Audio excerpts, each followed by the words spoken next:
Good morning, everyone. Awfully quiet in here, very subdued.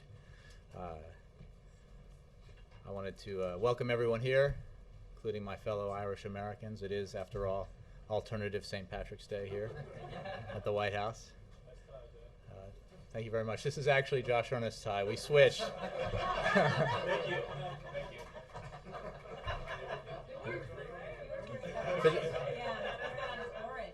Yeah, that's pretty good, huh? He came to my aid, and I appreciated it. I do not have any other comments to make at the top of the briefing, so I'll just go straight to questions. Ken? Jay, just a couple topics. The budget. House Republicans released a budget plan today that would include cuts to the safety net programs for the poor. It proposes lower tax rates. Does the administration see value in this plan? Do you guys see this as a starting point for potential compromise on this issue?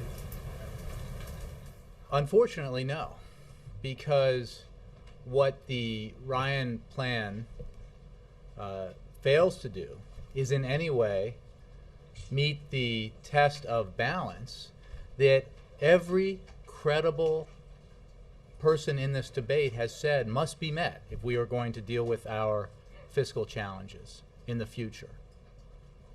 In this room, we have had a lot of talk about the Simpson-Bowles Commission, the Rivlin-Domenici Commission, the President's budget proposal. All of those share in common, at their core, a recognition of the fact that there is no responsible way to deal with our budget challenges if we do not do it in a balanced way. If we do not include both discretionary spending cuts, reforms to our entitlement programs, cuts in our defense spending, and cuts in our tax expenditures. We need to make sure that the effort to get our fiscal house in order, that the burden of that effort is not borne solely by senior citizens and families with disabled children, or the poor, and unfortunately, or the middle class. And unfortunately, what we see in this proposal is, again, much like its predecessor, essentially a shift of money from the middle class, seniors, and lower income Americans, disabled Americans, to the wealthiest Americans, the wealthiest among us, a $150,000 on average tax cut, additional tax cut for the wealthiest Americans. A program that would voucherize Medicare and end Medicare as we know it, and create a system in Medicare where seniors are progressively basically priced out of the market, and more of the burden of their own health care costs is borne by them. A burden that they cannot bear, many of them. So it is not a plan that this president could support. It's not a plan that not just Democrats but responsible Republicans could support if they supported Bowles-Simpson or Domenici-Rivlin or other efforts to deal with this problem in a balanced way. And it's not one that we think the American people would broadly support. Because it's not right for the economy and it's not right for the vast majority of the American people. Do the tax rates give you diminished hope that you could have some sort of basis for tax reform, perhaps in a lame-duck session? Well, it's hard to anticipate what the end of the year will look like. Let's put that aside. Driving in this morning, I have satellite radio. I was listening to a news program, and I heard Chairman Ryan on, and he was asked about the tax rates and the lowering of the tax rates in his proposal, and then a responsible questioner said, well, how are you going to pay for that? Well, I know there aren't any specifics here. We'll just let the Ways and Means Committee handle that in a transparent way. So that's the message to the American people. We'll let Congress make sure that a system that gives massive tax cuts to the wealthiest Americans somehow isn't paid for on the backs of the middle class. I don't think that's a bait and switch the American people want to engage in, particularly. We've seen it before, we've heard it before. It's not the right approach, and it's not fair. I just wanted to ask you on Iran. The president issued a statement on the Persian New Year. He accused the regime of trying to drape an electronic curtain on Iran. This was a message by video. Does the administration have a sense of how many people actually saw it in that country? You know, I would refer you to the State Department. I don't have that figure for you. Obviously, one of the central messages that is contained within it is this issue of an electronic curtain, the efforts at many levels by the Iranian regime to restrict access to information to their own people because they're afraid that of what the Iranian people might do with the truth, and knowing the truth about the way they're treated by their regime, the way that Iran is viewed and the Iranian regime is viewed by the international community, the extensive international consensus that exists that points the finger at Tehran and its refusal to live up to its obligations, its international obligations, the incredible price that is being paid by Iran because of the sanctions regime that continues to be ratcheted up as a result of the regime's failure to live up to its obligations. So it is a multifaceted effort by the regime, and it is demonstrates just how fearful the regime is of the truth. Reuters. Jeff. Saudi Arabia said today that oil prices were not justified at their current levels and that it stood ready to pump more oil if there were buyers. Does the United States agree that oil prices are not justified at the prices that they're currently at? And would you like Saudi to pump more oil? Well, let me say two things. One, the president is very concerned about the high price of gasoline that American consumers are paying when they're filling up their tanks. It is obviously a burden for American families trying to make ends meet, and it is one of the reasons, as I've said before, why it was so essential to extend the payroll tax cut and give 160 million Americans extra money in their pockets to help deal with these added costs that every family is dealing with. On Saudi Arabia, I think the Treasury Secretary has commented on this, so I would refer you to his comments about it. I'm not going to get into sort of broad conversation or speculation about the global oil markets. Would you like, maybe sort of more generally then, as the president goes out on a tour to talk about energy and as you continue to express your concern about gasoline prices, is there more that other countries in the international community could be doing or that the United States would like to have them do to help bring those prices down? It is certainly true that the price of oil is driven by a global market. And that's a point I make when asked about what tools the American government has to drive down prices at the pump, and those tools are limited in the near term. Beyond that, I would simply say that we as a nation, our government is in regular consultations with and conversations with oil producing states as well as our allies around the globe for whom this is an issue. Certainly, as we mentioned before, a topic of conversation between the President and the Prime Minister of Great Britain, and it's a topic of conversation between this government and governments around the world fairly regularly because of the prominence of the issue right now. Specific governments you want to mention? I don't have any specifics for you. Just one follow-up to my question yesterday. Today is the FEC filings. I was curious to find out which White House officials had appeared at Priorities USA events and how they felt that operation was going. You know, I don't have that information for you. I can take the question. Again, as this administration, as previous administrations have of both parties, allows for the fact that White House officials, cabinet officials, on their own time, private time, can participate in political activity. But beyond that, I don't have any details. Ed, then Dan. Thank you. I wanted to follow up on Congressman Ryan's budget because you hit him for not having details on taxes, but you haven't put all of your details on taxes on the table either. The Buffett rule has been a principle that you've talked about around what you want the tax rate to be as a minimum, but the president hasn't put those details on the table either. So how can you hit the Ryan plan for not having details when...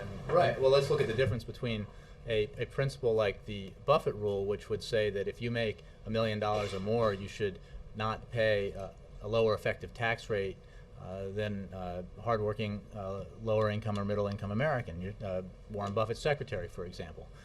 The other side of this is to say we're going to dramatically cut income tax rates, most dramatically for the highest income Americans, bequeathing upon them an enormous tax break coming after many tax breaks in the previous decade for that very same population of Americans, and promise that we'll explain how we're going to pay for it later.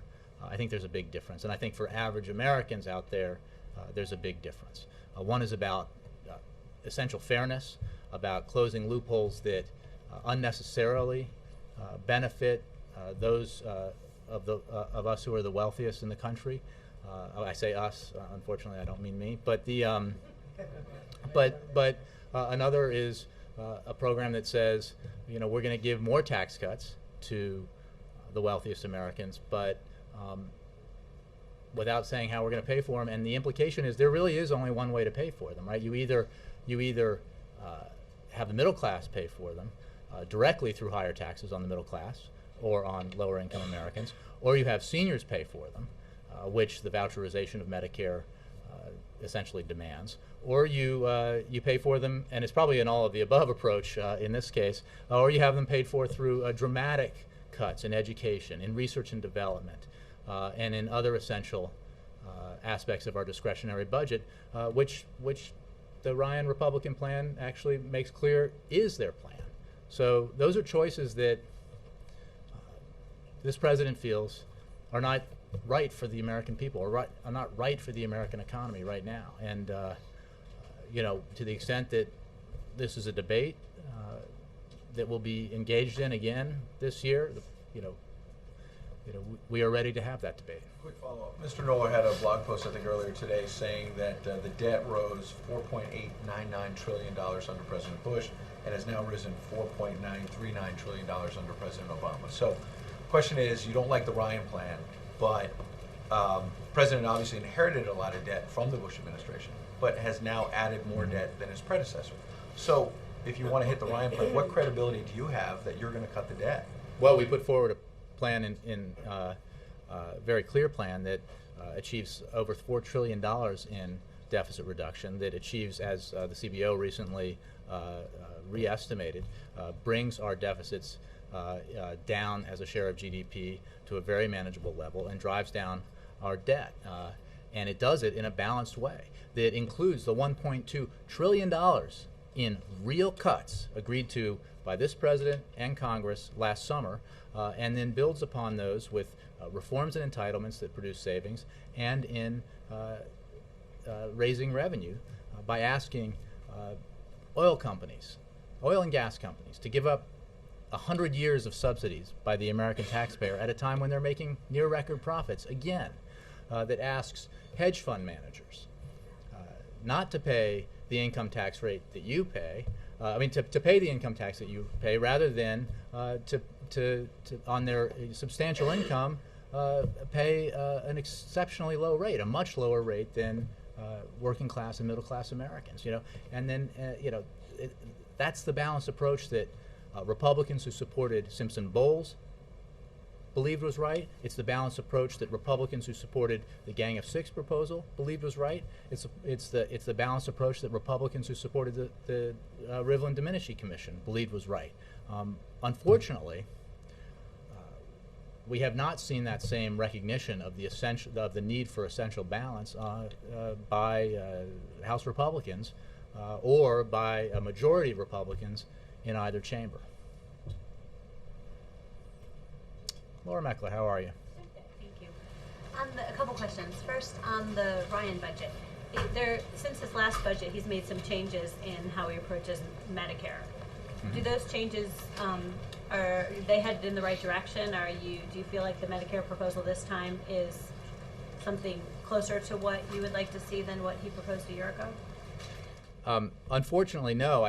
We do not believe that there is much difference at all in this proposal. It is still a proposal that creates a voucher system for Medicare and thereby ends Medicare as we know it, contrary to some assessments that somehow by calling it Medicare it still remains Medicare. We're going to stand by the fact that Medicare as we know it would be ended by this program. And it creates basically, it segments the Medicare population. I mean, one of the reasons why Medicare has worked and why seniors in this country support and want Medicare to continue is because all risk is pooled currently for Medicare recipients, and the guarantee that exists for Medicare exists for all. If you segment the Medicare population into a part private, part public system, what happens is private insurance companies, understandably, because they're market driven, are going to cherry pick the healthiest, youngest seniors, pull them into their private plans, which just makes the pool of Americans, of seniors who continue on the traditional Medicare system, older and sicker, which drives up costs, which then drives more, creates more pain for those Americans who can't afford it. That's a recipe for destroying Medicare as we know it, not saving it or strengthening it. But that's what Medicare Advantage is today. Well, we've seen in Medicare, well, that's why Medicare Advantage is not the foundational program of the system. Like one of the reasons why we know that doing this doesn't work is because of what we've seen in some of the Medicare Advantage studies. I mean, you can't, if you were to replace Medicare with Medicare Advantage, that's a problem you would have. On the message to Iran and also the action by the Treasury Department today on the related front, essentially how much of a difference do you think this is going to make in terms of the ability of Iranians to actually get more information? In terms of the action that we're taking? Yeah, the action that the administration's taking. To allow certain companies to that provide information technology. Well, fortunately, there remain some avenues for Iranians to get access to information. We want to do what we can to allow companies, to make sure that those companies understand that they can continue to provide services like that to the Iranian people. It's hard to measure what that impact will be, but it is vital. One of the reasons why we have had, we believe, the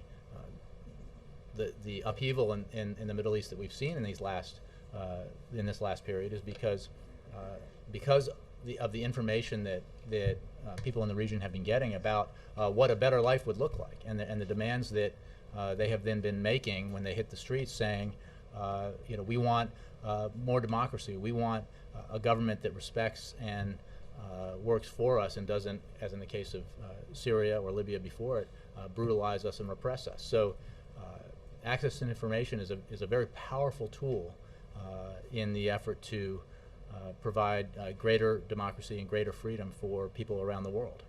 And just Leslie, you said that you would take the question on Priorities USA, but you had also said the same thing yesterday, that you would take that same question. So is this something that you are? No, I honestly, I'll see if I can get an answer, but I didn't look into it yesterday. I just forgot. But it is simply, I mean, it is a fact that in this administration, as in previous administrations, officials in the White House and the cabinet are able to participate on their own time in political activities. So if there's more information, I will get it. Us the information. It's just that you haven't. Well, let me just see what what we are gathering here versus what organization that you referenced or others might have to give out, because we're not collecting all this data. It's not really, again, this is private activity, not White House activity. Yes, Dan. Thank you. Does the president believe that oil companies and hedge fund managers are hurting the economy?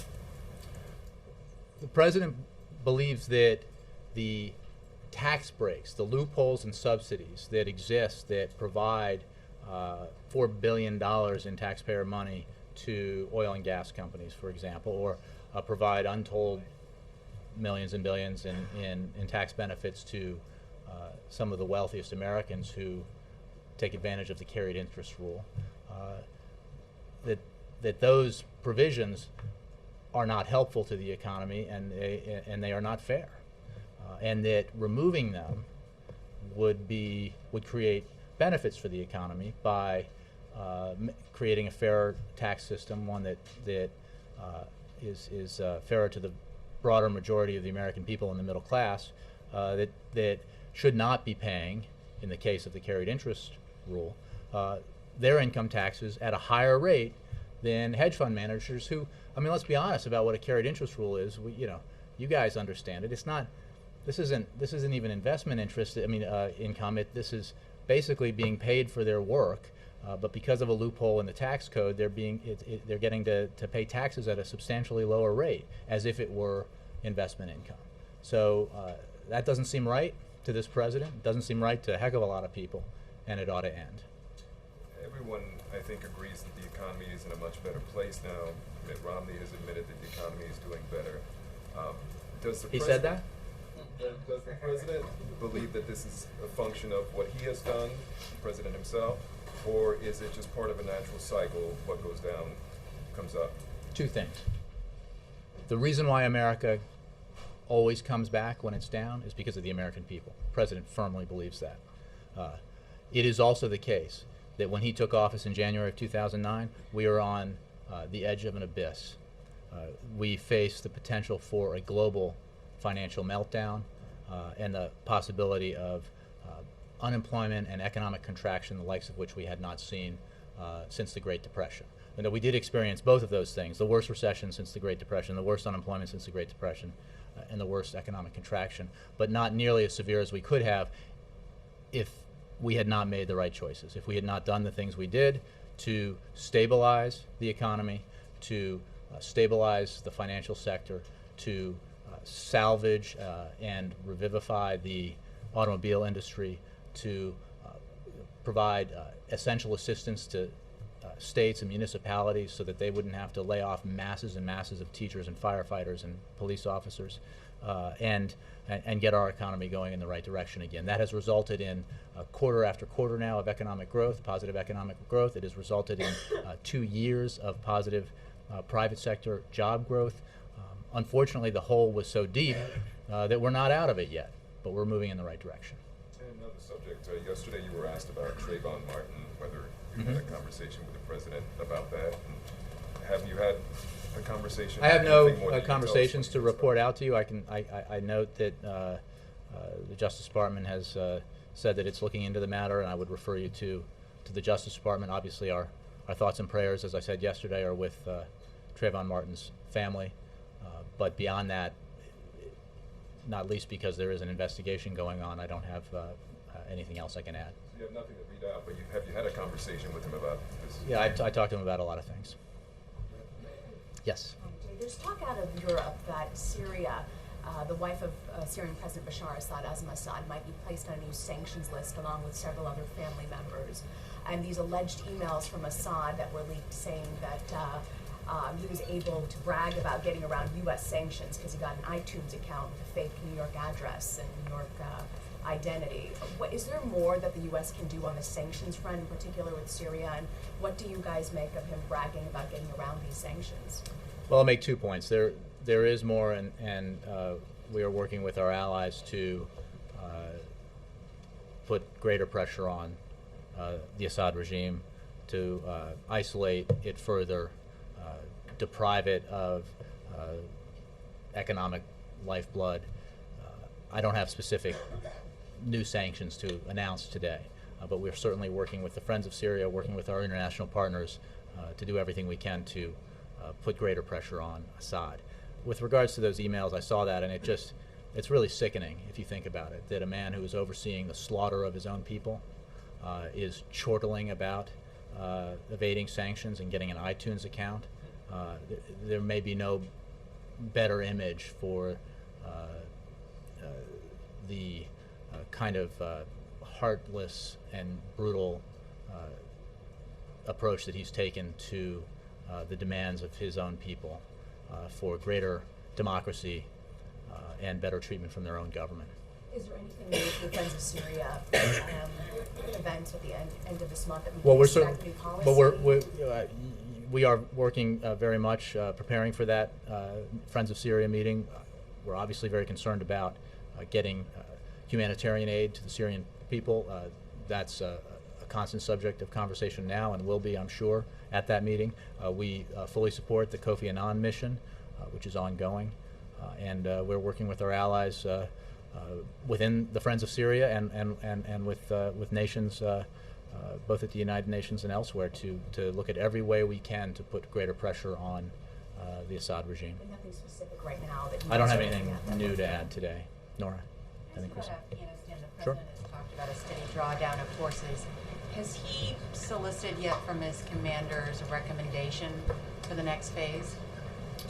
I believe General Allen is testifying today on the Hill broadly about Afghanistan, obviously, since he's the commanding general. And on that issue, I believe that we are in the process of drawing down the surge forces the president sent in. We will have withdrawn all of those forces by the end of this summer, middle of September, and that assessments will be made about the pace of continued drawdowns as we get closer to that period where we've drawn down the surge forces. So I don't believe that there have been new proposals put out about or asked for new withdrawals. I think I made this point in regards to an article that appeared in the newspaper that was incorrect about proposals that supposedly were circulating that are not and have not. Does the president have to have any recommendations from his generals before the NATO summit in May? I think I made clear last week when we were talking about Afghanistan that while Afghanistan will clearly be a subject of intense discussion in Chicago at the NATO summit, you should not anticipate a new announcement about troop withdrawal schedules in Chicago. So there is a time frame. I'm sorry? Should not. That's correct. The NATO is operating under a time frame in Afghanistan that was established at Lisbon, and as we have said in recent days, including coming out of the president's most recent phone conversation with President Karzai, we are in the process of transitioning security lead over to the Afghan security forces. We will by some point in 2013 have transferred combat lead over to Afghan security forces. We will still be in a support role with those Afghan forces on some missions, and by 2014 the full process of transition to full Afghan security lead will have taken place in accordance with the Lisbon decision. Again, numbers in terms of pace of withdrawal we don't have for you, but this is all about implementing a strategy that the president put in place, which was designed very clearly to focus the mission on the number one objective, which is going after al-Qaeda, stabilizing Afghanistan in support of that objective, so that time and space was created and stability was created so that we could help train up Afghan forces and prepare them to take over responsibility for their own security and bring American men and women home. And that's happening now, and it will continue to happen.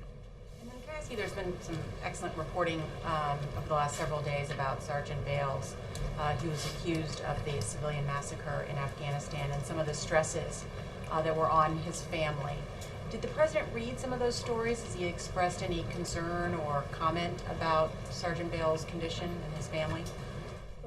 Nora, I don't have any conversations with the president to read out to you. I can tell you that setting aside an individual case and obviously a matter that's under investigation, that the issue of stress on our armed forces, those serving in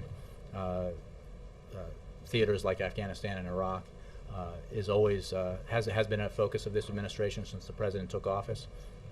PTSD in particular is something that we have put a focus on both here and at the Veterans Administration, and it's something the president talked about when he was running for office, that this is clearly a period of extended combat for the American military. We ended, as promised, in a responsible way, the president did, the war in Iraq, but that was a 9-year conflict, and we are obviously in Afghanistan now for over 10 years. So one of the reasons why the president is so focused on executing a strategy that has very specific priorities and objectives, and achieving those objectives and bringing Americans home is because he does not believe that we should be in Afghanistan any longer than we need to be to achieve that mission. He wants to bring our troops home as soon as possible. And then final question, Vice President Biden was in New Jersey for a fundraiser, and he was talking about the bin Laden raid, and he said you could not find a more audacious plan if you go back in history 500 years. What did he mean by that?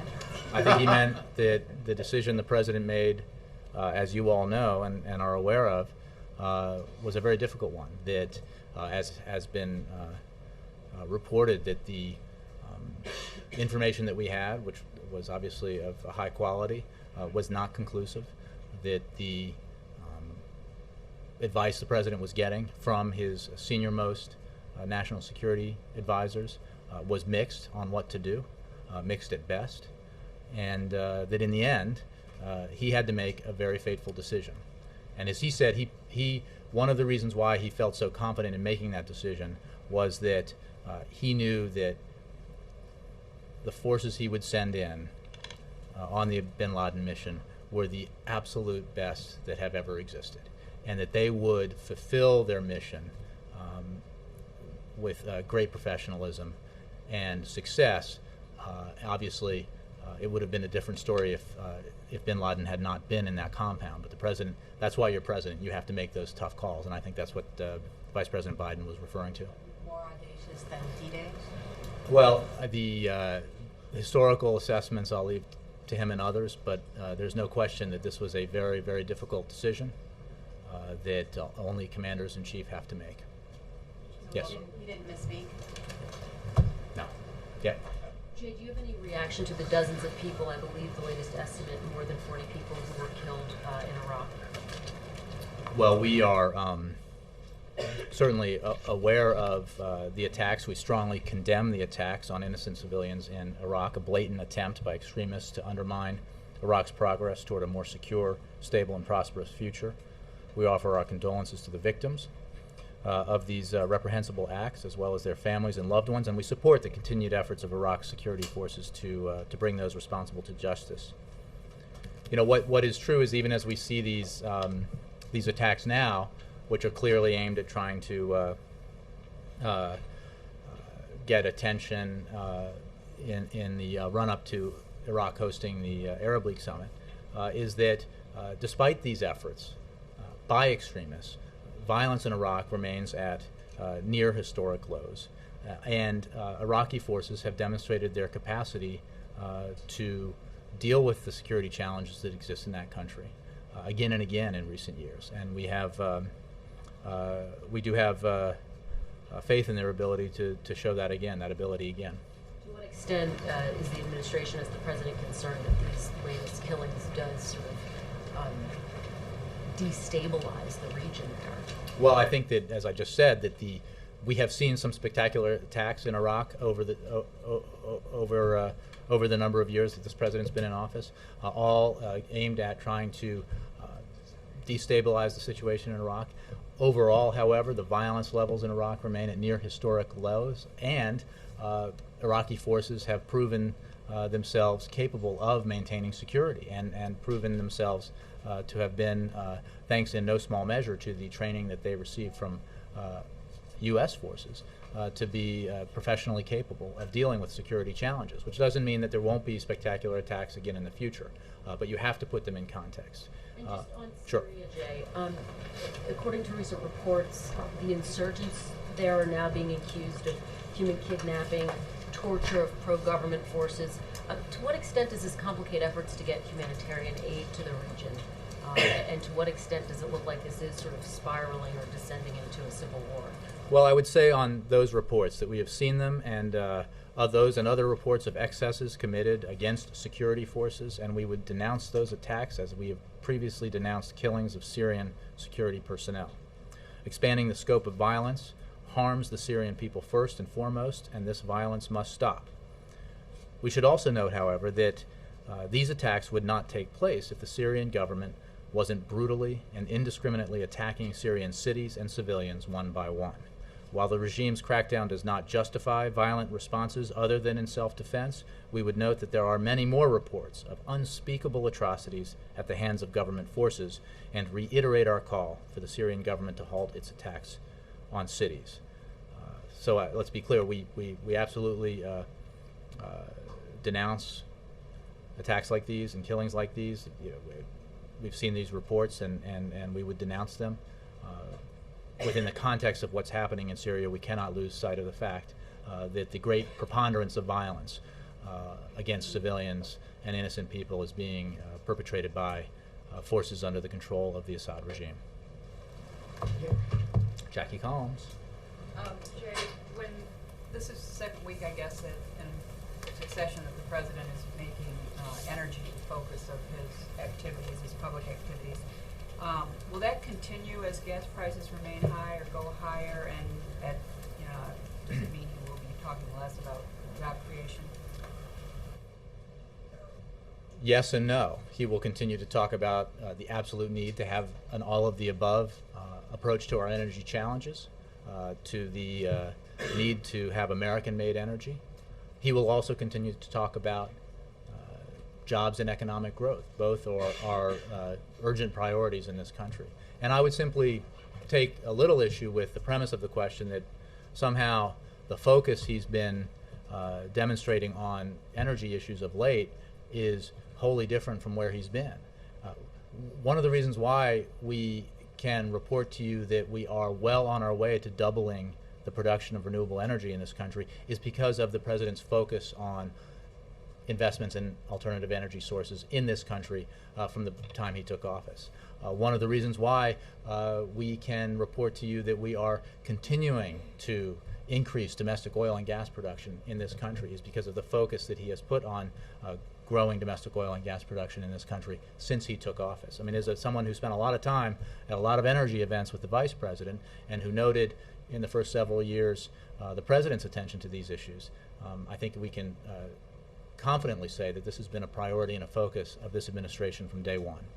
And also there was, you've mentioned before, last year when prices went up for gasoline, this Justice Department task force on oil speculation. Has the president ever received a report either last year or this year about that? Has he I'll have to check if there was a formal report, and I would refer you to the Justice Department about the efforts that the task force or unit undertook last year. As you know, at the president's request, the Attorney General has reconstituted the task force and asked them to again investigate potential fraud and speculation, because we need to do everything we can to ensure that hardworking Americans aren't getting ripped off at gas stations. It is certainly the case that the global price of oil is what drives the price of gasoline, and that is hard enough for Americans to deal with. We need to make sure, protectively, that they're not getting gouged because of speculation and fraud. Margaret. Thanks. I know we will probably get a briefing later in the week, but for those of us who can't wait, could you give us a little bit of a sense of what the president really hopes to accomplish at this nuclear summit in Korea, and what message he also wants to send to North Korea and Iran?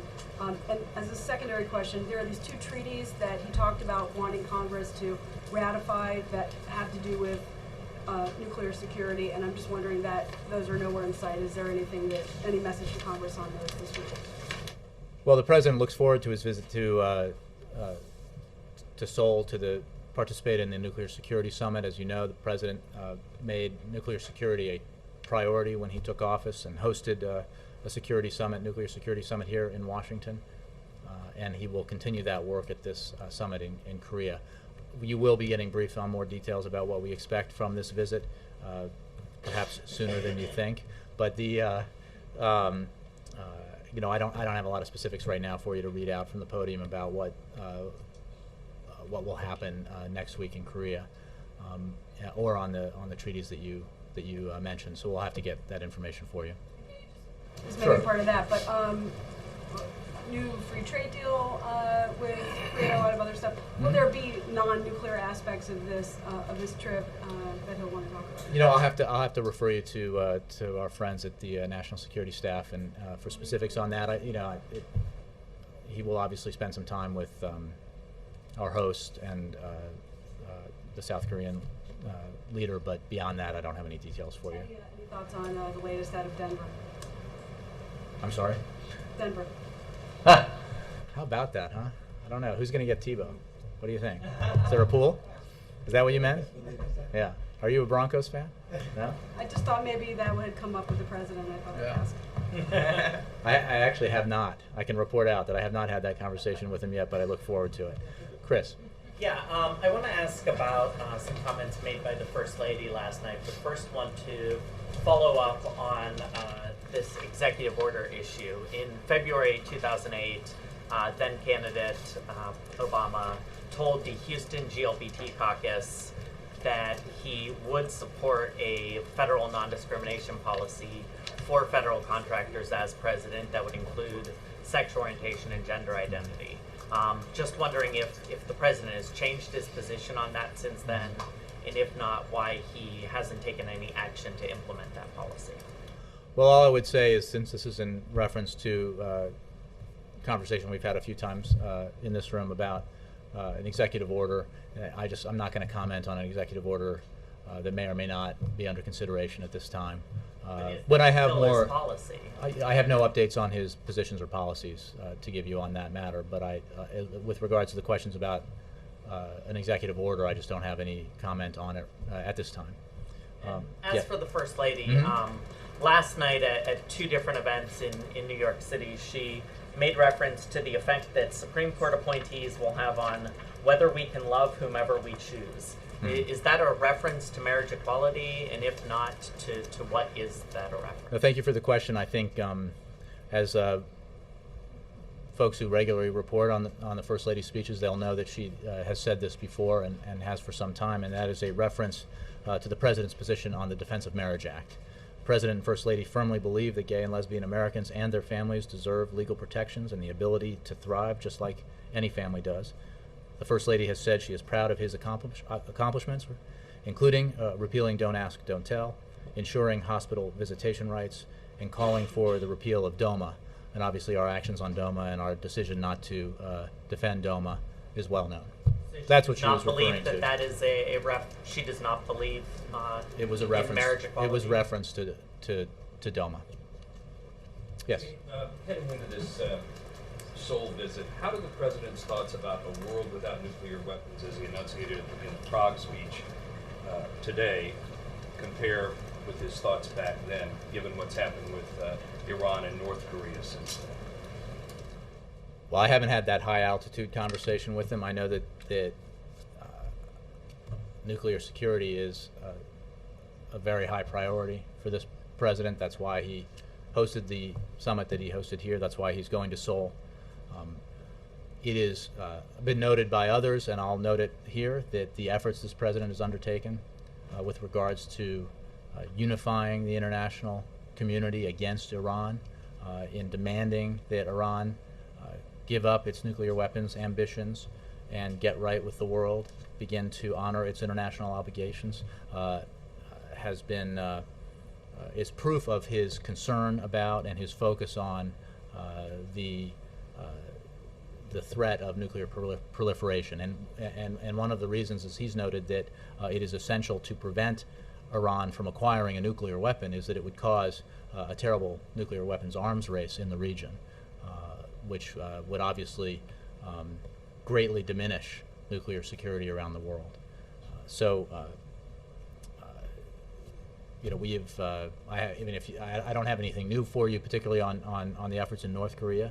That too is of great concern. We've had some developments in that arena of late that you know about, but this is an extremely high priority.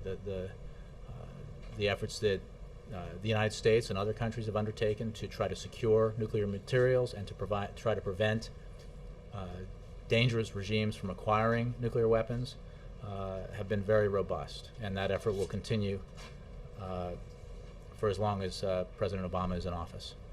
Andre. Two things. We know that the president is looking forward to meeting Mr. Putin in Camp David. That means that the Russians will probably take part in the G8. They will probably not take part in the NATO-Russia Council. Does it have anything to do with separating the two events, moving one of them out of Chicago? No. just shooting down a rumor. And second, on the World Bank, the deadline for the nomination is coming up this Friday. On the what, sorry? World Bank. Uh-huh. Oh, right. No nominations yet. To the best of your knowledge, has the selection been made and just not announced? Or has there been no selection? And why? Rather than give you a play-by-play or an update on the conversations internally on this issue, I'll simply say that we have no announcement to make on that issue. I have no announcement on a timeline to make. Go ahead.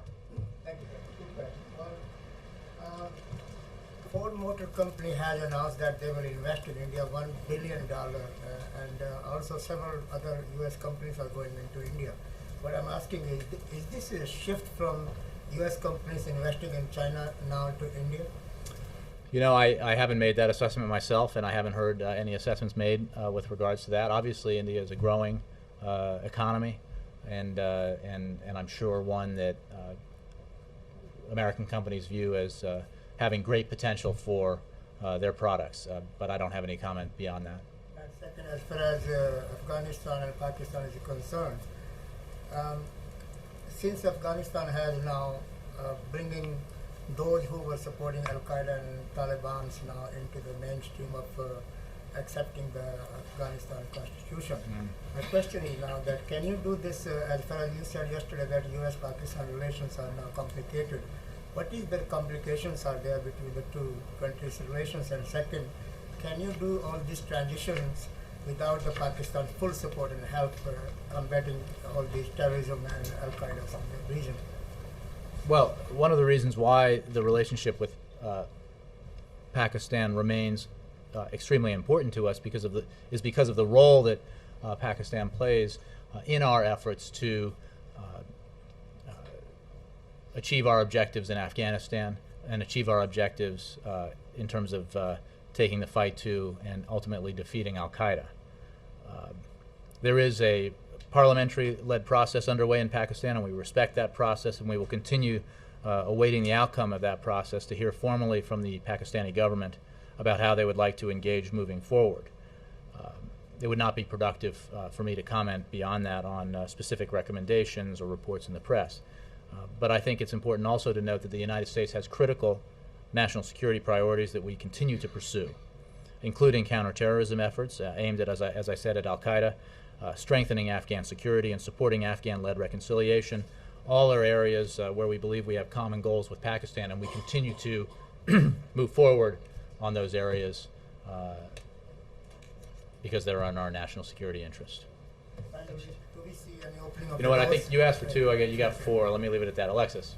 You may have addressed this at the top of the briefing, but some House Democrats are finding some positive elements in the Ryan plan, things that they think are grounds for further talks. For instance, the example they gave was the elimination of the alternative minimum tax proposal because it hits so many middle-class Americans. Does the President and the White House believe that there are some positive elements in the plan today that are food for thought and talks down the road? Well, I haven't seen the comments that you referred to. The idea that tax reform is a good idea is certainly one that I think is broadly shared by members of both parties and certainly this president. The problem is that when you present all the good things in tax reform, like, hey, I'm going to give you a tax break, and hey, I'm going to eliminate the AMT, and then have no details on how you would pay for them, and given your priorities that you have very robustly expressed in terms of not asking the wealthy to pay more, not asking corporations to give up their subsidies like the oil and gas corporations, not asking hedge fund managers to pay income tax at the rates that everybody else pays, then it's pretty evident who's going to get stuck with the bill. It's going to be middle-class Americans, it's going to be seniors on Medicare, it's going to be families with disabled children. It's unfortunately the same list of those who would be bearing the burden for this, the benefits that go disproportionately to the wealthiest Americans that existed last time we had a Ryan budget proposal. And the fact that people all agree that there should be tax reform doesn't mean that the specifics don't matter, because they matter a heck of a lot to every American out there who has to make ends meet. So we, I think we've seen pretty clearly that what this proposal does not do is take the serious approach to getting our fiscal house in order that everyone who's serious about this issue says you have to take. I mean, you guys ask me a lot about the Simpson-Bowles Commission. The president created it. What's his view on it? You know, shouldn't his proposal mirror that? And the fact is, it does very much mirror the central tenets of Simpson-Bowles. One thing that's often not noted is that not a single House Republican on that commission voted for it. Chairman Ryan did not support it.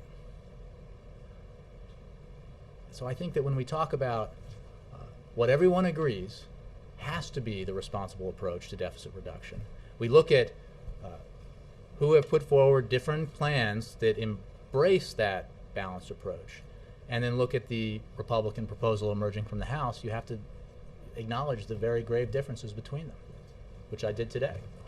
We done? Thanks very much, guys.